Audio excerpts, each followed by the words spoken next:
분노의 질주 더 얼티메이트가 개봉했습니다. 이 영화는 시리즈의 9번째 영화이기 때문에 앞선 작품을 보지 않으셨다면 이해하기 어려운 장면들이 많습니다. 그게 아니더라도 이해가 잘 안 되셨다고요? 괜찮습니다. 이 시리즈는 개연성이라거나 과학 법칙 같은 것은 애초에 존재하지 않거든요. 그러므로 이 시리즈를 잘 모르시거나 아시더라도 기억이 잘 나지 않은 분들을 위해 준비해봤습니다. 그럼 하나씩 살펴볼까요?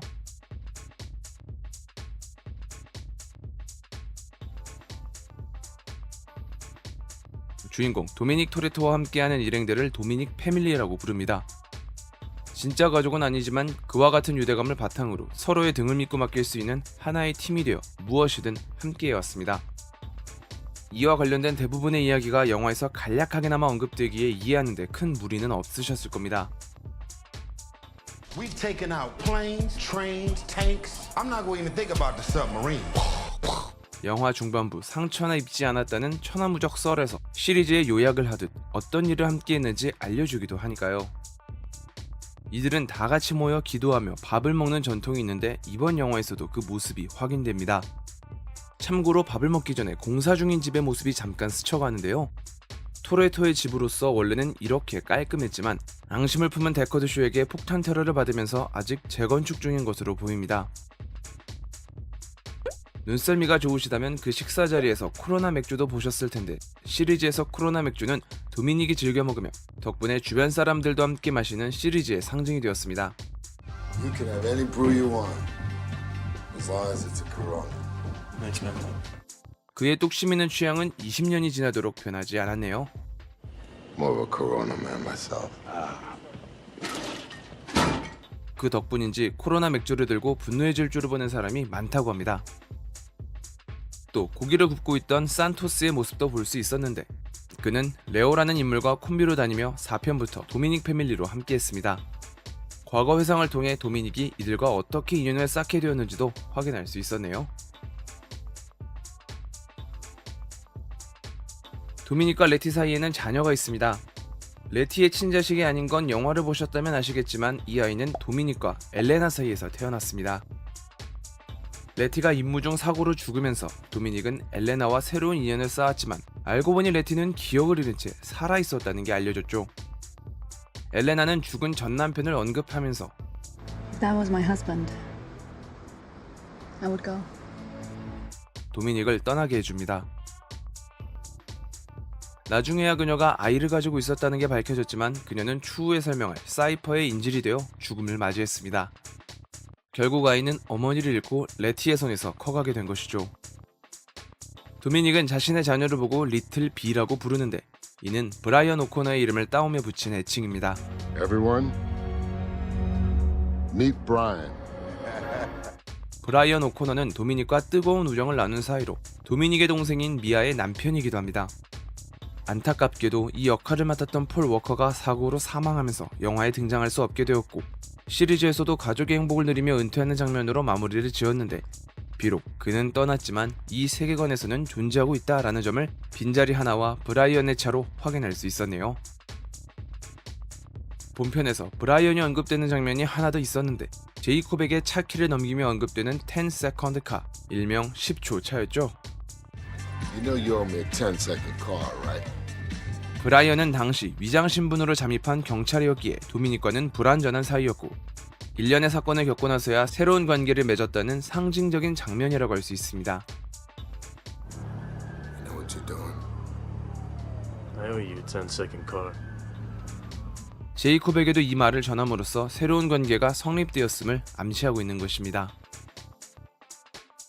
도미닉과 제이콥의 사이가 틀어지게 된 결정적 계기인 아버지의 사망은 앞서 1편에서 그 내용이 언급된 바 있습니다. Final turn. Clipped his bumper and put him into the wall at 120. 레이싱 경기 중에 일어난 사고를 봤으며 그와 관련된 일들이 도미닉의 입을 통해 전달됐었죠. I saw Linda about a week later. I had a wrench. And I hit her. 물론 제이콥의 이야기는 나오지 않습니다. 아마 이 당시 도미닉은 모르고 있었겠죠. 존 시나가 동생이었다는 사실을. 하지만 1편의 대사를 구체화시킴으로써 시리즈의 연결성을 가지고 간다는 걸 확인시켜줍니다. 본편은 노바디의 긴급 영상을 통해 사건을 전개합니다. 노바디는 정부 측 인사로 도미닉 패밀리에게 비공식적인 일을 맡긴 바 있습니다. Who the hell are you? Me, I'm just a guy. I'm Mr. Nobody. 줄 건 주고 얻을 건 얻으면서 나름 우호적인 쪽에 놓인 인물이죠. 그의 실종이 아직 해결된 건 아니기 때문에 앞으로 이야기를 풀어가는 키가 될지도 모를 일입니다. 제이콥과 오토가 납치해 가둔 사이퍼. 나중에는 오토와 협력하면서 왠지 능력자 같은 포스를 풀풀 풍기는데 정말로 그녀는 능력자였습니다. Cypher is like a digital act of God. They, or she, can manipulate world systems from the shadows. 도미닉과는 악연으로 엮인 사이로 최종 빌런으로서 남은 시리즈에서 최후의 대립을 예고하고 있습니다. 목걸이가 참으로 아름다웠던 여사님은 쇼 형제의 어머니 막달레나입니다. 영국에서 킴 좀 깨나 쓰는 인물로 그녀는 넘치는 모성애를 가지고 있는데요. 도미닉 역시 자식이 생기면서 이 점을 알았기에 그녀와 거래를 하여 쇼 형제의 사면을 도와준 적이 있습니다. 따라서 현재도 좋은 관계를 유지하고 있음을 알 수 있었네요. 도미닉이 보내서 왔다며 숀과 얼을 만난 로만과 테즈. 쇼는 외전격이었던 3편 도쿄 드리프트에서 주인공을 맡았던 인물입니다. 도미닉 패밀리는 아니지만 하늘 통해 연결되어 있으며 그의 죽음으로 도미닉과 만난 적이 있었죠.